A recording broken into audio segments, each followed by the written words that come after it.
In this video, I'm going to show you how to crop images in Squarespace quickly and easily using the built-in image editor.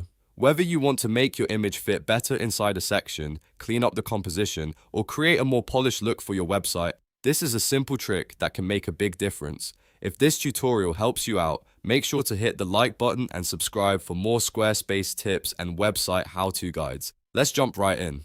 First, log into your Squarespace dashboard and open the page where you want to edit the image. Once you're inside your site editor, click Edit on the target page so you can make changes to the layout. After that, find the image block you want to alter and click directly on it. This will bring up the editing controls for that specific image. Now look for the floating menu toolbar that appears above or near the image block. In that toolbar, click the image editor icon. This is the icon that looks like a slide bar adjust tool, and it should appear right next to the pencil icon. If you don't see it right away, take a second to hover over the image block and make sure you've selected the correct image. Once the image editor opens, you'll see the cropping tools. From here, you can crop the image freeform by dragging the corner handles inward. This lets you manually slice off the edges and focus on the part of the image you actually want to keep.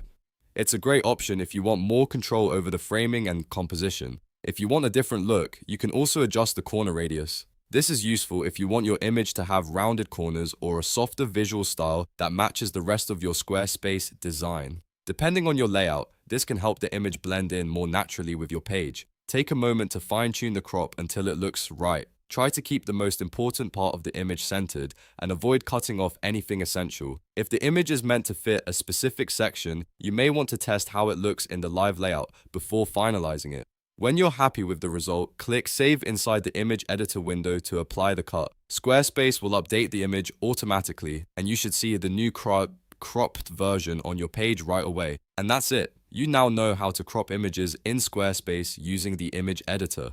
It's a fast way to improve the look of your website without needing any external software. If this video helped, don't forget to like, subscribe, and check out more Squarespace tutorials for beginners and website owners. Thanks for watching, and I'll see you in the next one.